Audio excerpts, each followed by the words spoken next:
Welcome to the deep dive. You know that feeling when you want your English to really land, to sound sharp and assured? Yeah, definitely. Today, we're tackling a sneaky little habit that, well, it can't hold you back.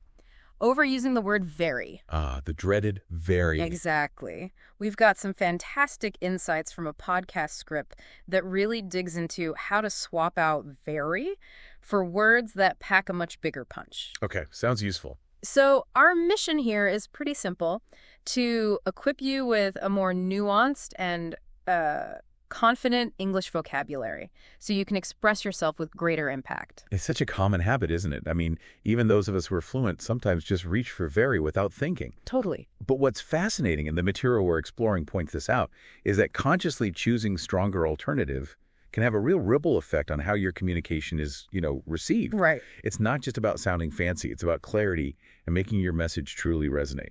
Exactly. Okay, so let's get right into why minimizing very is such a smart move. The script highlights how very can actually, well, weaken what you're trying to say. Think about very beautiful versus just gorgeous. There's a noticeable difference in how much weight and feeling those words carry. Oh, absolutely. Very beautiful almost feels a bit, I don't know, understated. Precisely. Very can act like a sort of veil, kind of diluting the inherent strength of the adjective. Yeah. The script uses gorgeous as a prime example. Yeah. It's a single word that already conveys a high degree of beauty. Adding very, it can almost make it sound less impressive. That's interesting. Yeah, and what's interesting is that English is just full of these single words that already have that built-in intensity.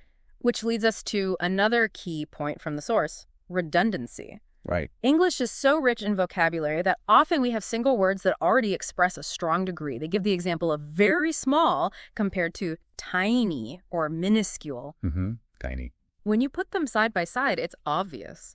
Why use two words when one does the job more effectively and, frankly, with more flair? Exactly. It's about being economical with your language, making every word contribute meaningfully. Good point. When you choose a word like minuscule, you're not just saying very small. You're creating a more precise and vivid image. Yeah. And if we connect this to the bigger picture, it's about crafting your language with intention, Yeah.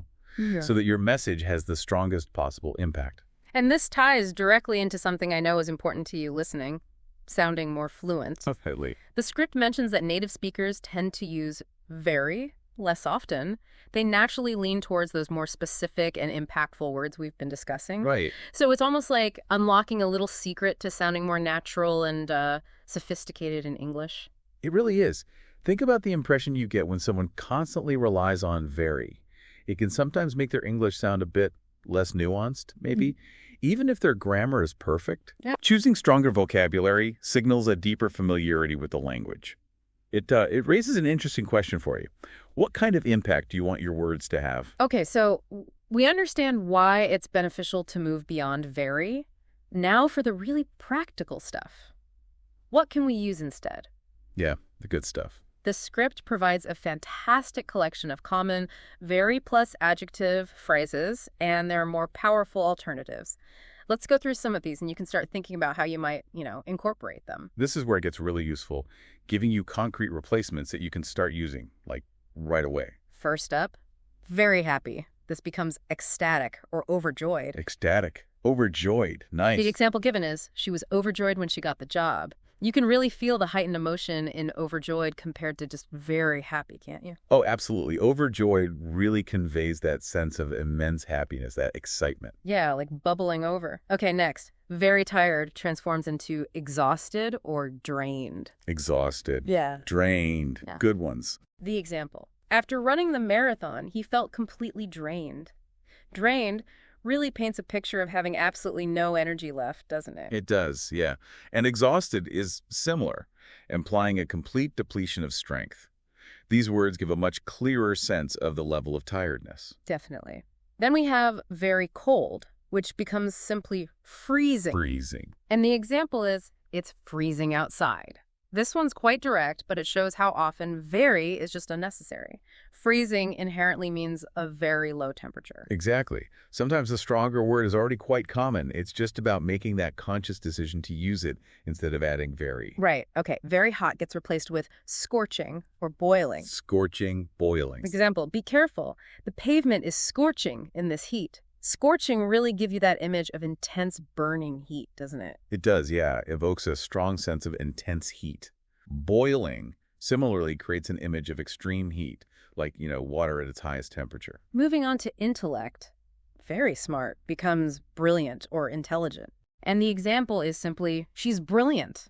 Again, brilliant carries a much stronger sense of exceptional intelligence or talent than just very smart. And what's interesting is that while intelligent is a perfectly respectable word, brilliant often suggests a flash of, exceptional insight or ingenuity. Good distinction. Okay, when you're very scared, you can say terrified or petrified. Ooh, petrified. Example, he was petrified when he saw the spider.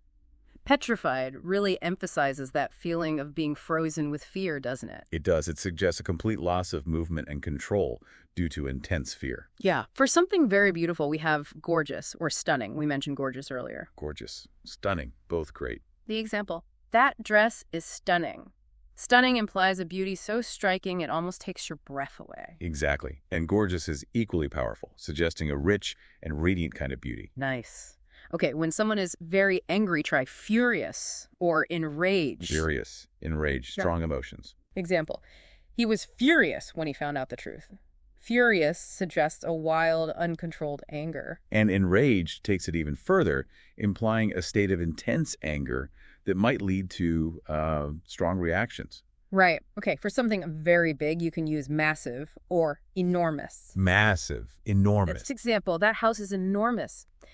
Enormous really emphasizes the sheer scale of something. It does. Massive Okay. similarly conveys a sense of great size and weight, big presence. And finally, very small becomes tiny or minuscule. Tiny, minuscule. The example, look at this minuscule insect. Minuscule really highlights just how incredibly small something is. Right. It's about choosing a word that truly reflects the degree of smallness you want to convey. Yeah.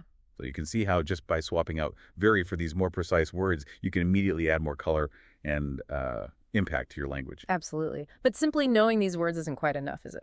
No, not really. The crucial part is actually using them. The script we're looking at provides some really practical strategies to help integrate these stronger words into your everyday communication. Right, putting it into practice. The first one is conscious substitution. This is key. It involves actively training yourself to pause when you're about to use very. That moment of awareness. Exactly. And then deliberately choosing a more powerful synonym. The script is a great example. Instead of thinking, this coffee is very hot, consciously think, this coffee is scalding. Scalding, yeah. It takes practice to build this awareness, but it's incredibly effective over time. It's like retraining your linguistic reflexes, isn't it? Totally. It might feel a little awkward at first, but with consistent effort, it becomes more natural. Okay, the second technique suggested is using vocabulary building tools, like creating flashcards or keeping a vocabulary journal. Yeah, these are tangible methods to reinforce what you're learning. Writing down the very phrase alongside its stronger alternatives helps solidify them in your memory. Makes sense. And regularly reviewing these can significantly improve your recall and make these words more readily available when you're speaking or writing. Definitely. And the third strategy is something we often emphasize, immersing yourself in reading. Ah, yes, reading. The script highlights the benefit of paying close attention to how skilled writers describe things without constantly leaning on very eight. Reading widely just exposes you to such a rich tapestry of vocabulary used in context. You'll naturally start to absorb these more descriptive words and see how they're used effectively to create vivid imagery and convey precise meaning. Yeah. Kind of a more passive form of learning that beautifully complements the active practice of substitution. Right, active and passive working together. And finally, they suggest leveraging digital resources like websites such as thesaurus.com. Oh yeah, super useful. These can be incredibly useful for quick lookups when you're, in the moment and trying to find a more impactful word. Absolutely. In today's digital world, you have a wealth of language tools right at your fingertips. Don't hesitate to use them to broaden your vocabulary and discover those perfect replacements for very. Okay, now to make this even more tangible, the script includes a fun exercise, which I think is a great way to get your mental gears turning. Well, practice round. Yeah. They present a very phrase and then offer a stronger alternative. Let's do a similar quick mental workout right now. When I say a phrase with very, try to think of a more powerful word before the answer pops up. Ready to play along? Absolutely. This is a fantastic way for you listening to actively engage with what we've been discussing. Fire away. Okay, first up, very funny. What word could you use instead of very funny? The script suggests Huh? hilarious. Hilarious. A word that truly emphasizes the level of amusement. Good one. Next, very old. Think about something that's beyond just old, maybe ancient. Ancient. Yep. The script says ancient. Evoking a sense of great age, historical significance. How about agonize? Very painful. Something that causes significant discomfort. The stronger word is agonizing. Agonizing. Hmm. A word that powerfully conveys intense pain. Okay, when you're very hungry, you might feel, what's the word? Starving. The starving. A common yet potent word to express extreme hunger. We've all been there. Haven't we just? And finally, very clean. Yeah. Think about a level of cleanliness that's almost perfect. The alternative is spotless. Spotless, implying a complete absence of dirt or blemishes. Perfect. Nice. So as you can hear, there are often much more evocative and effective ways to express these common ideas. Definitely. Consistent practice, as the script emphasizes, is absolutely crucial for making these words feel natural in your own speech. Yeah. It takes time. Absolutely. So to bring it all together, the key takeaway here is pretty clear. Consciously replacing very with more precise and impactful vocabulary is, well, it's a game changer. It really is. It's a seemingly small adjustment that can significantly enhance your fluency and elevate your confidence when communicating in English. It allows you to paint a more vivid picture with your words and convey your meaning with greater clarity. And remember, this is a journey, right? It's continuous improvement. Don't be discouraged if you don't immediately recall every alternative. The point, be patient. Exactly. The important thing is to cultivate an awareness of your very usage and to actively work towards incorporating these stronger words into your vocabulary over time. Your engagement with this deep dive, just listening now, is a significant step in that direction. Yeah. Think about how these small changes can make a big difference in how others perceive your communication skills and, how effectively you can convey your thoughts and ideas. Exactly. And consider this. Even these seemingly minor tweaks to your word choices can have a profound impact on how you are perceived and understood. It's not just about sounding more advanced, it's about conveying your thoughts and feelings with greater accuracy and impact. Absolutely. Precision matters. So it makes you wonder, what other seemingly small vocabulary habits might be worth examining for even greater communicative gains? That's a fascinating question to ponder long after our deep dive concludes.